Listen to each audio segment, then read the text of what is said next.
நம்ம மேட்டூர்ல ஒரு கப்பல் ஈகோ ஃப்ரெண்ட்லி பிளேட்ஸ் எல்லாம் மேனுஃபேக்சரிங் பண்ணிக்கிட்டு இருக்காங்க. இதோட டீடைல அவங்க கிட்டயே கேட்கலாம் வாங்க. என்னோட பேர் பிரியதர்ஷினி. என் ஹஸ்பண்ட் பேரு கோகுல்ராஜ். எங்களுக்கு ரீசெண்டா தான் மேரேஜ் ஆச்சு. மேரேஜ்க்கு அப்புறம் எங்களுக்கு ஓனா பிசினஸ் ஸ்டார்ட் பண்ணோம் அப்படின்னு சொல்ற ஐடியா இருந்தது. ஸோ இந்த பயோடிகிரேடபிள் பிளேட்ஸ் மேனுஃபேக்சர் பண்ணலாம் அப்படின்னு சொல்லிட்டு பிளான் பண்ணோம். இது அரிகா லீஃப் பிளேட்ஸ். இந்த கம்பெனி ஸ்டார்ட் பண்ணி ஒரு 2 months ஆகுது. எங்க company name Yazhni areca leaf plates, Yazhni பாக்கு பெட்டுகள். நம்ம கம்பெனில பாத்தீங்கன்னா 4 விதமான டை ரெடி பண்றோம்.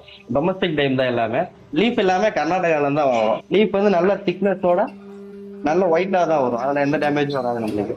நம்மளது பாத்தீங்கன்னா ஹோல்சேலும் பண்றோம், ரீட்டைலும் பண்றோம். ஆல் ஓவர் இந்தியா வந்து டெலிவரி பண்றோம். டெலிவரி சார்ஜ் மட்டும் நம்மளுக்கு வந்து எக்ஸ்ட்ரா வரும். டொமஸ்டிக் பிளேட்ல இது வந்து பாத்தீங்கன்னா 12 inch பிளேட். இது வந்து நாங்க 5 rupeesக்கு தரோம். இது 10 inch பிளேட். இது வந்து 4 rupeesக்கு தரோம். இது பாத்தீங்கன்னா 8 inch பிளேட். இது வந்து 2.75க்கு தரோம். இது பாத்தீங்கன்னா 6 inch. 6 inch பார்த்தா 1.50க்கு தரோம். 1 ரூபாய்